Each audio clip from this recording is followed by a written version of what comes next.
Assalamualaikum warahmatullahi wabarakatuh. Selamat berjumpa kembali bersama Vian Channel. Pada kesempatan kali ini saya berkesempatan untuk mewawancarai atau berkunjung ke rumah sahabat saya, namanya Bang Penus ya Bang. Ya, Bang Penus tinggalnya di daerah Sungai Jawi. Nah, mengapa saya datang ke rumah Bang Penus? Tentu ada hal yang ingin saya cari, saya tanya, saya gali dari beliau. Nah, ini salah satu alasan saya mengapa saya datang ke rumah Bang Penus. Ini salah satunya saya ingin mengetahui lebih dalam, bertanya lebih dalam kepada Bang Penus tentang kerajinan atau kain-kain tenun corak insang. Kain corak insang yang merupakan kain khas Kota Pontianak. Iya, Bang Penus ya. Betul sekali, Nah, Bang Penus sebagai orang asli Pontianak istilahnya kan, kita dapat tahu bahwa Bang Penus mengkoleksi banyak sekali kain-kain, boleh dikatakan kain antik nih Bang Penus ya. Betul sekali Bang Fian. Nah, boleh dikatakan kain antik dari kain corak insang. Ya. Nah, saya mau nanya pertama kali sama Bang Penus nih, apa alasan Bang Penus sehingga tertarik untuk mengkoleksi kain-kain corak insang ini Bang Penus? Ya. Alasannya cukup simpel Bang Alfian, tapi alasan ini juga sangat berat sekali. Pertama, corak-corak lama kain tenun corak insang ini boleh dibilang sudah hampir punah. Hampir punah. Hampir punah. Dan kita hanya melihat beberapa motif yang umum. Tetapi alangkah sayangnya ketika motif-motif lama atau motif-motif klasik itu tidak dapat kita jumpai, bahkan untuk kedepannya sudah hilang. Sudah hilang. Hal ini sudah tertanam sejak saya menjadi Bujandara Pontianak pada waktu itu. Kurang lebih tahun berapa Bang Tahun Penus? 2004. 2004. Nah, ketika kami menjadi duta wisata dan pameran menggunakan kain tenun corak insang sebagai pelengkap busana. Seiring berjalannya waktu, mulai menyenangi kain tenun corak insang. Oke. Walaupun waktu itu Bang Penus hanya baru sekedar mengenal awalnya ya corak insang. Betul ya? sekali Bang. Tapi belum terlalu mendalam pada masa itu. Pada waktu itu hanya mengenal secara awalnya. Berjalannya waktu, memang timbul niat dan hasrat bagi kami selaku anak generasi muda Melayu. Iya. Kalau kita tidak mempertahankan, siapa lagi? Betul. Nah, alasan mempertahankan itu ada dua hal. Pertama, kita mempertahankan agar kelak barang ini masih ada atau corak lama itu masih ada. Yang kedua, ketika kita mampu mempertahankan corak-corak klasik ini, maka para pelaku UMKM penenun kain tenun tradisional ini mampu bertahan hidup, Bang. Iya. Dari corak-corak peninggalan yang ada ya, Iya. bisa diturunkan kembali. Betul sekali, Bang. Oke. Sampai saat ini Bang Penus, saya pengen tahu kurang lebih ada berapa koleksi dari kain-kain corak insang yang Bang Penus koleksi nih yang ada di rumah Bang Penus? Ya, kurang lebih 25 helai, Bang. Kurang lebih 25 Ya, helai. termasuk dengan salah satu kain, kita boleh bilang kain master ya, Iya. atau kainan cetak pada generasi-generasi awal. Kain yang paling lama. Paling lama. Paling lama. Boleh ditunjukkan enggak Bang Penus mana kain yang paling tua, paling lama dari kain corak insang? Yang seperti ini, Bang. Oh, yang seperti ini. Nah, ini kita lihatkan ini. Kebetulan bersyukur sekali Bang Penus masih menyimpan peninggalan kain corak insang yang sangat tua. Kalau dikirakan Bang Penus umurnya udah berapa tahun nih Bang Penus? Kurang lebih 80-an tahun. 80 tahun, 80 mendekati sampai 100 tahun ya. Karena ini awal-awal diproduksi. Awal-awal diproduksi dan terlihat warnanya masih baku. Iya. Belum ada perubahan kreasi pada warna. Dan ini tenun tradisional asli nih ya Bang Asli. Penus ya. Dan masih menggunakan alat tenun yang kecil sebab dia masih jahit untuk belah tengahnya, Bang. Ini ciri khasnya nih. Iya, disambung dua. Sambung dua. Disambung dua. Tangan. Iya. Kemudian ini coraknya apa nih Bang Penus dari kain yang lama ini? Corak ini dinamakan corak parang rusak. Yang bagian ini ya? Bagian motif seperti segitiga ini adalah parang rusak. Ini jadi, parang rusak. Iya, jadi seperti alur gelombang yang parang cukup rusak. keras. Oh iya. Ini dia. Nah ini dia bentuk parang rusak nih. Ya, karena motif ini kecil, kain ini digunakan untuk perempuan. Oh, untuk perempuan. Kalau dengan corak yang besar itu digunakan untuk pria atau laki-laki. Untuk laki-laki, oke. Kemudian kain ini Bang Penus beli dari seseorang atau dapat dari saudara atau dari apa turunan gitu Bang Penus? Nah, kebetulan ini hadiah dari saudara. Hadiah dari saudaranya. Karena kebetulan kita suka mulai mengkoleksi kain tenun, Iya. dan dia punya satu dan dia kasih. Nah, Dikasihkan. tapi dengan satu syarat, kembangkan. Iya, dikembangkan corak-corak ini. Jadi Betul sekali. diturunkan kembali lah. Ya. Ini yang tertua di antara yang tertua. sekian banyak yang Bang Penus Betul. koleksi ya, Betul. 25 helai itu ya. Dan motif ini juga kain seperti ini pernah dipakai Sultan Hamid ketika masih bujang atau remaja. Beliau Sultan mengaji. Pontianak ya. Iya, dan fotonya ada. Fotonya ada. Memakai corak yang sama. Yang sama. Yang sama. Ini benar-benar halus ini. Kainnya benar-benar halus. Memang kain zaman dulu ini ketahuan nih dibanding kain zaman sekarang. Kalau kain yang tempo dulu itu benar-benar lembut, halus.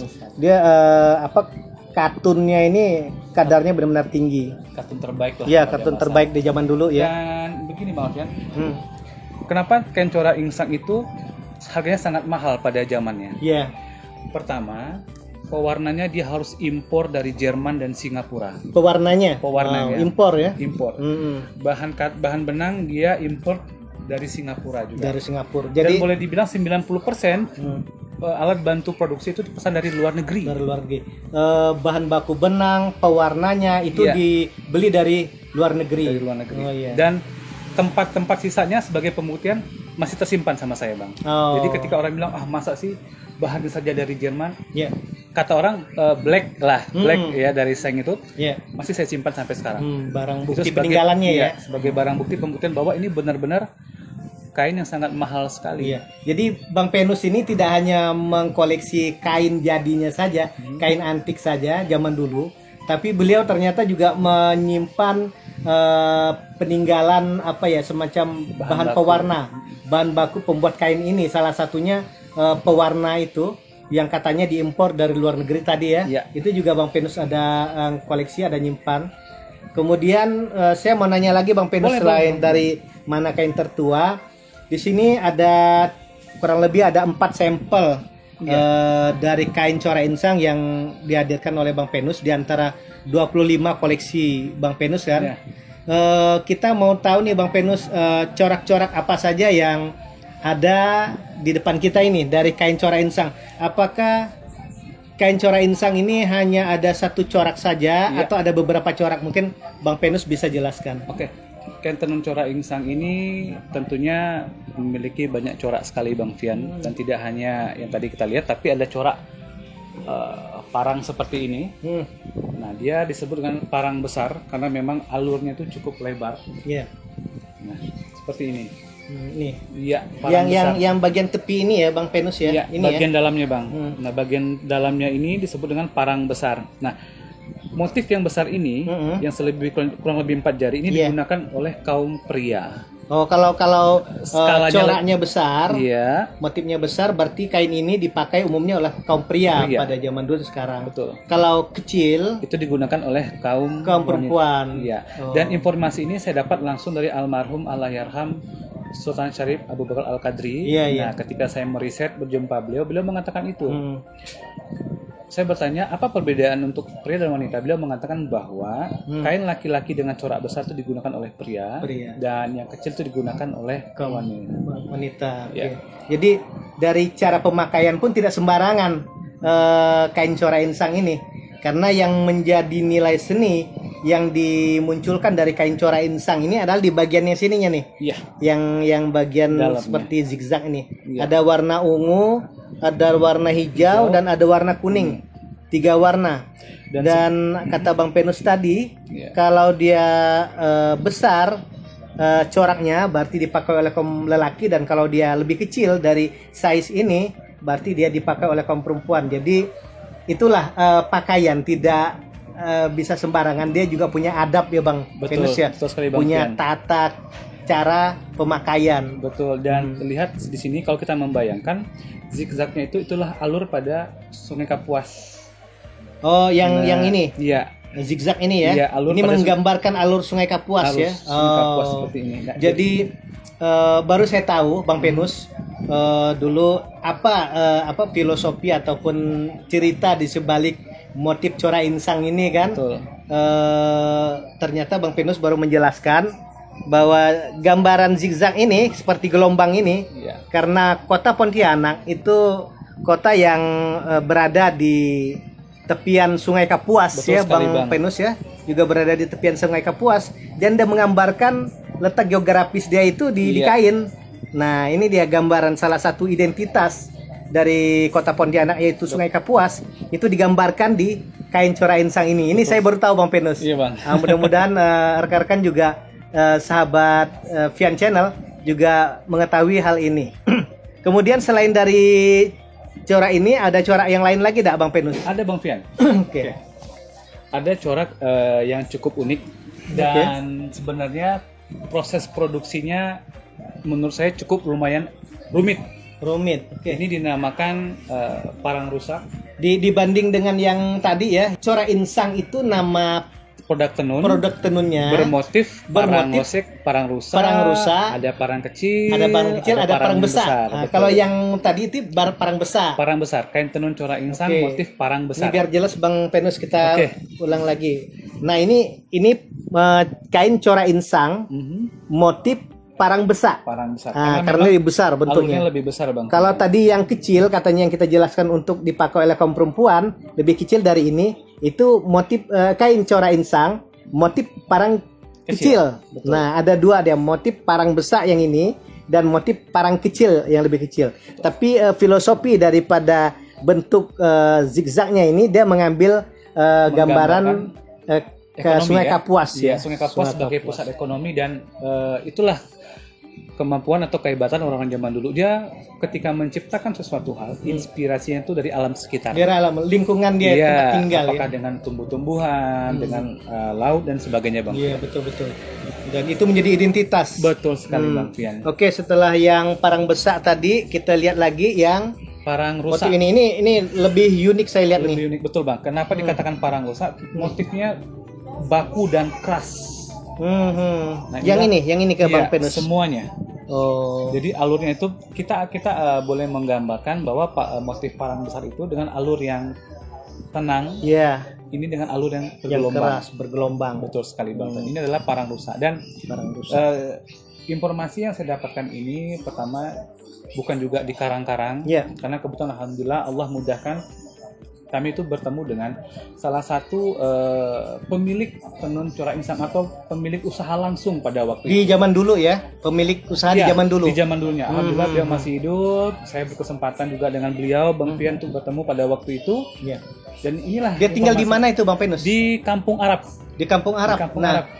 Bang Penus ini pernah ketemu. Memang waktu itu juga kebetulan jalannya sama saya. Kita pengen menelusuri tempat Jejak bersejarah ya, jejak sejarah dari tempat produksi atau pembuatan kain tenun corak insang Pontianak di zaman dulu. Nah, sekarang memang tempat itu tidak lagi beroperasi ya. Betul, Bang. Tapi di zaman dulu bahkan dia termasuk orang yang nomor 2 ya Bang Penus. Generasi kedua. Generasi kedua Iya. membuat kain corak insang. Betul, Bang.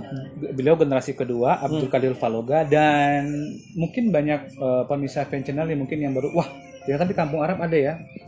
Justru dulu produksi ini sudah diekspor sampai ke Singapura lewat jalur dagang Pontianak dengan Sambas, Bang Dengan Fian. Sambas ada 2 jalur Iya. perdagangan itu, kurang lebih tahun-tahun berapa Bang Penus? 70-an? 60 sampai 60, 75. 75. Iya. Jadi tahun 60 sampai 75 atau awal 80-an itu kain tenun corak insang ini itu banyak dipasarkan bahkan sampai ke luar negeri. Betul Dan sekali. lebih banyak ke Singapura ya. Ke Singapura, Bang. Ke Singapura.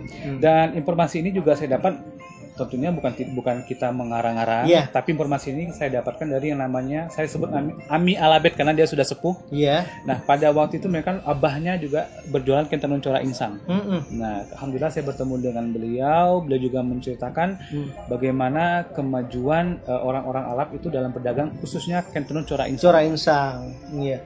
Dan memang itulah ya kehebatan orang zaman dulu ketika dia mendagangkan suatu barang, dia tidak cukup dengan satu kawasan tempat dia tinggal saja. Betul. Dia berani menembus pangsa pasar luar. Betul, Bang. Dan itu Zaman dulu. saya juga pernah menemukan bukti-bukti yang sangat jelas. Saya Iya. sempat fotokopi. bagaimana saudagar-saudagar Arab ini berdagang kain. Berdagang kain. Lengkap dengan notanya, tagih pajaknya. Nah, pada masa itu tukang tagih pajak untuk pengusaha-pengusaha atau orang yang berdagang itu namanya kapiten orang Arab bernama Omar Isa At-Tamimi. Nah, semua para pedagang Arab itu memberi pajaknya ke beliau. Jadi memang termasuk pedagang kain ya? Iya, semua Bang. Jadi semua itu tertata dengan rapi dalam satu manajemen. Iya. Begitu rapinya orang-orang zaman dulu dalam memasarkan ini, Bang. Bisa kain corak insang. Nah, Bang Penus, terlanjur kita cerita tentang kain zaman dulu. Dipakai oleh siapa aja nih Bang Penus, kain-kain corak insang ini? Apakah dipakai hanya untuk kalangan kerabat kesultanan saja, atau dipakai juga oleh rakyat biasa? Kalaupun dipakai oleh rakyat biasa itu dalam acara-acara apa begitu Bang Penus? Kain corak insang pada zaman dulu itu pesanan khusus istana. Awalnya khusus keluarga istana. Dan kalaupun selain keluarga khusus istana itu beli para saudagar atau orang-orang kaya, Bang. Mengingat bahan bakunya impor tadi. Lokasi tempat pembuatan kain tenun corak insang ini yang tadi di Kampung Dalam ya, Bang? Kampung Arab. Di Kampung Arab itu berdekatan kan dengan lokasi istana. Sangat dekat sekali. Sangat dekat. Berarti wajar ya ketika pada zaman itu kerabat Kesultanan Pontianak itu lebih banyak memesan kain corak insang. Dan memang ada bukti yang sangat valid kenapa kain ini dibawa dan dipakai Sultan ke luar negeri. Pada tahun 1938, Ratu Belanda, Ratu Wilhelmina itu merayakan ulang tahun beliau bertahta di 40 tahun di negeri Belanda. Di Belanda, Dan beliau mengundang beberapa raja-raja Melayu untuk hadir di sana. Dan termasuklah Sultan Pontianak diundang. Dan almarhum permaisuri beliau ada fotonya jelas menggunakan kain tenun corak insang dan sangat terlihat sekali dia menggunakan motif parang besar. Jadi Sultan zaman dulu, Sultan Pontianak terutama itu dalam menghadiri acara undangan resmi di kerajaan Belanda. Betul sekali, Bang. Dia menggunakan kain corak insang ini sebagai kain kebesaran, saya menyebutnya gitu ya. Betul, kain kebesarannya. Karena yang memakai ini permaisuri. Iya, karena itu permaisuri dan itu dipakai dalam acara resmi. Betul sekali, Kenegaraan. Dia membawa nama negara bahkan bukan cuma nama Pontianak pada waktu itu ya. Betul, Bang. Luar biasa. Kita juga semakin tambah wawasan bahwa ternyata kain corak insang ini bukan cuman kita pikir tadi kain ini seperti kain sarung biasa kan. Betul, Bang. Dipakai hanya untuk keseharian atau apa. Ternyata sangat mengagetkan kita bahwa kain corak insang di zaman Kesultanan itu dipakai oleh istri sultan ya. Betul, Bang. Untuk acara undangan kenegaraan di negara luar sebagai pakaian kebesaran. Betul, ini luar biasa dan sekaligus beliau memperkenalkan ciri khas tenun kita di mancanegara. Makanya zaman dulu ketika orang memakai tenun corak insang itu pada hari-hari tertentu biasa. Karena membelinya saja sudah mahal pada zaman itu. Makanya beliau menggunakan tuh pada waktu-waktu tertentu ya. Gitu, selain itu untuk penghormatan lah ya. Jadi kain ini bukan kain buat kita selimut tidur gitu kan. Ini benar-benar punya makna. Iya, tadi menggambarkan berasal dari kota Pontianak, Sungai Kapuas ada di situ gambarannya. Kemudian dipakai untuk acara kenegaraan sebagai identitas ya, lambang identitas kota Pontianak. Ini kain corak insang satu lagi yang disebut dengan kain motif parang rusa merupakan satu identitas lagi dari kota Pontianak yang kita jumpai. Apalagi Bang Penus, selain tadi ada kain tertua, ada kain parang besar, dan ada parang produksi kain dengan produksi yang terakhir, Bang. Iya. Ini adalah produksi terakhir yang keluar di tahun 80-an. Memang ini kain pembuatan terakhir ya? Terakhir. Oh, di kota Pontianak maksudnya, yang dibuat di Pontianak. Ini ditenun oleh penenun-penenun yang dulu pernah bekerja di pabrik rumahan. Mereka buka sendiri di rumah. Ini kain produksi terakhir karena setelah beliau memproduksi ini atau para pekerja memproduksi ini, kenapa tidak diteruskan? Anak-anaknya sudah tidak berminat karena sudah masuk di era yang sangat modern. Iya. Disitulah kain tenun mulai ditinggalkan. Tidak ada generasi lah ya, penerus ya. Dan ini khasnya adalah kain katun yang lembut. Iya, lembut memang. Kain sama lah seperti kain-kain yang lainnya. Kalau dia kain zaman dulu memang kelebihannya pada bahan katunnya yang sangat lembut, dingin bahkan. Betul, Bang. Kalau dipegang dingin. Ini warnanya juga dia ini ada yang memakai. Ini juga saya mau tanya sama Bang Penus nih. Kain corak insang ini ada yang 2 warna. Saya perhatikan ya. Iya. Ada yang dia menggunakan 2 warna, ada yang menggunakan 3 warna, ada yang banyak nih. Yang ini saya nggak tahu nih. Ini berapa warna gabungannya nih Bang Penus? Banyak itu Bang, 5 sampai 6. 5 sampai 6. Iya. Nah, ini makanya Bang Penus tadi bilang sangat Rumit. sangat rumit, Iya. jelimet. Sebab dalam proses pencelupan itu tidak gampang Bang Pian. Iya. Dia harus mengikat dengan ratusan benang itu menjadi satu warna. Ya, kalau istilah bahasa Indonesia ini ya, termasuk kain tenun ikat ya. Tenun ikat. Tenun ikat. Yang diikat yang di bagian Motif gambar warna Bang. Ini ya? Iya. Ini Kalau yang yang diikat. agak warna krim ini itu pakan dasar. ya. Nah, yang diikat itu ada warna-warna seperti ini. Iya. Warna-warna yang Jadi keras. setiap motif ini dalam proses pembuatan awalnya ini diikat nih, benangnya diikat. Setelah diikat baru dicelup ke pewarnaan ya. Betul. Pewarna. Dan zaman dulu pakai pewarna sintetis. sintetis ya, sintetis. Oke. Dan yang pasti tekniknya itu teknik yang sangat rahasia Bang. Iya, iya. Dengan masuknya itu begitu halus. Halus, dan sampai hari ini kain ini udah sering dicuci ya Bang Penus ya, tapi Sering, enggak luntur. Alhamdulillah tidak luntur, Bang. Warna aslinya itu masih kelihatan. Iya. Nah, ini hebatnya zaman dulu, dan memang kita masih banyak perlu mempelajari untuk mencari sumber-sumber penenun-penenun zaman dulu, karena penenun zaman dulu dalam dia membuat kain itu bagaimana tekniknya sehingga pewarna-pewarna zaman dulu itu sampai puluhan tahun, ratusan tahun sampai sekarang itu tidak pudar. Betul Bang. Itu yang membedakan kualitas pewarna zaman dulu. Iya, zaman dulu. Beda Iya. dengan zaman sekarang. Bukan kita merendahkan pewarna sekarang, Iya, tidak. iya. Tapi pewarna zaman dulu mungkin kadarnya masih murni. Murni. Tidak terlalu banyak. Tidak banyak campuran. Itu dia Bang. Dan itulah tadi kita bicara kain, bukan cuman bicara tentang cara pemakaian, tapi kita juga bicara nilai seni yang dimunculkan ya. Tadi kita menyebut tingkat kesulitan yang tinggi, itu nilai seni pada akhirnya ya Bang Betul, Penus ya, Bang. Itulah yang puncak. boleh kita lihat.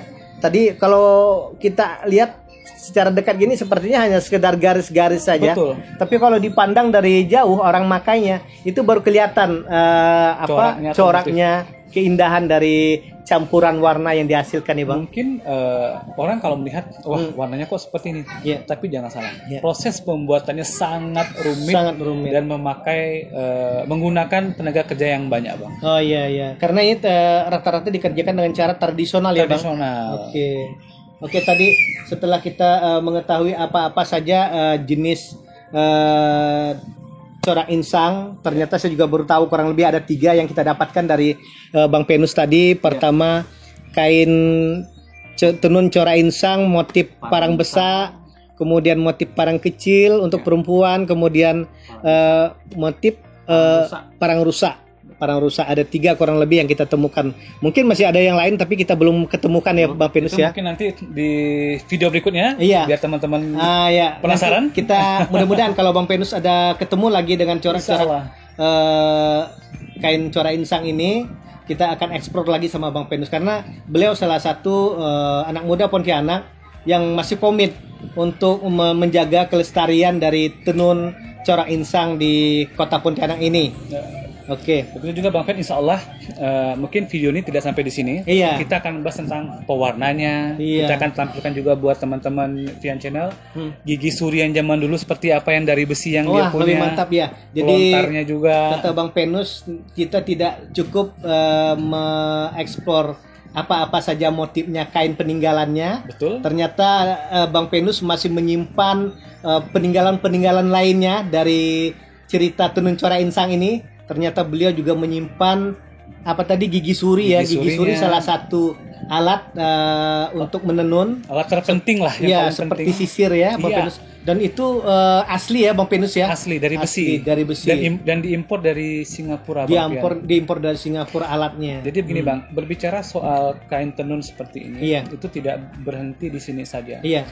Dari sebilah atau sehelai kain kita mampu menggali informasi sejarahnya, sejarah bagaimana sejarah Kesultanan Tempo dulu, Iya. siapa yang memakai dan pada saat apa saja dia memakai. Saya akan buka sedikit tapi nanti kan akan kita bahas di sesi Iya, kedua. lebih detail. Ini sedikit Oke. lagi bahwa kain tenun corak insang itu digunakan pada mandi-mandi upacara adat tradisional mandi-mandi bagi Oke. pengantin Kesultanan Pontianak. Kesultanan Pontianak. Dahulu digunakan kain corak insang ini oleh almarhum Pangeran Adipati Syarif Usman Al-Qadri, itu putra tertua Sultan Syarif Muhammad Al-Qadri. Beliau menikah dan menggunakan kain corak insang ini pada upacara mandi-mandi. Mandi-mandi dipakainya ya. Dipakai. Dan fotonya ada. Baik pengantin perempuan maupun pengantin laki-laki. Di sebelah kanan mempelai laki-laki, di sebelah kanan mempelai perempuan, dikelilingi dayang-dayang dan upacara mandi-mandi dan disiram. Itu nanti akan kita bahas di next video Vian Channel. Iya. Tetap stay tune pokoknya. Vian Channel. Oke, terima kasih untuk penjelasannya Bang Penus. Sama-sama Bang Vian. Mudah-mudahan dalam pertemuan ke depan nanti kita akan kupas lebih tuntas lagi tentang kain tenun corak insang ini. Dan saya yakin Bang Penus bahwa kalau kita lihat sepintas seperti ini, ini kain ini sederhana sekali, hampir sama dengan kain-kain yang ada di pasaran gitu sebenarnya. Tapi ketika kita coba menelusuri lebih dalam, ceritanya tidak putus-putus nih. Ceritanya panjang dan kain ini benar-benar mengagumkan. Kain ini benar-benar sakral, dipakai tidak sembarang orang, dan kain ini merupakan identitas masyarakat Pontianak. Tapi yang satu lagi Bang, yang terpenting adalah satu hal, legalitas dan keabsahan. Terdiri dari ini, cap dagang perusahaan yang masih tersisa. Bukti penjualan zaman dulu ya. Kalau salah tadi di sini ada capnya ya. Nah, ini cap boleh dibilang cap yang digunakan sebagai cap dagang. Cap dagang. Jadi bukti ya? Iya. Ini dia. Ada capnya di sini. Dan ini adalah ini bentuk capnya ya. Cap dagang. Jadi orang dulu dalam dia menjual kain corak insang ini dia menyertakan stempel dia, identitas dia. Perusahaan tempat pembuatan kain ini. Jadi ini benar-benar absah bahwa kain ini dibuat asli di Pontianak dan secara tradisional. Ini salah satunya. Ini tidak luntur lagi nih. Stempelnya zaman dulu. Pengertian zaman dulu itu kan komit. Mereka komit dan tidak mau mengecewakan pelanggan, apalagi pelanggan adalah pihak kesultanan. Tentunya dia garansi ini tidak luntur. Dan ini pernah saya cuci dan tidak luntur, Bang. Tidak luntur. Dari warnanya sampai pewarna stempelnya pun tidak luntur. Betul, Bang. Luar biasa. Oke, terima kasih banyak Bang Penus penjelasannya. Saya diberikan kesempatan datang ke rumah Bang Penus sore hari ini. Tapi saya ingin berjanji dengan Bang Penus nih bahwa saya tidak datang sekali ini saja ke rumah Bang Penus. Dengan senang hati Bang. Karena saya yakin Bang Penus masih menyimpan banyak rahasia tentang kain tenun corak insang khas Pontianak ini. Betul, kita tunggu dalam pertemuan berikutnya di Vian Channel. Terima kasih. Assalamualaikum warahmatullahi wabarakatuh.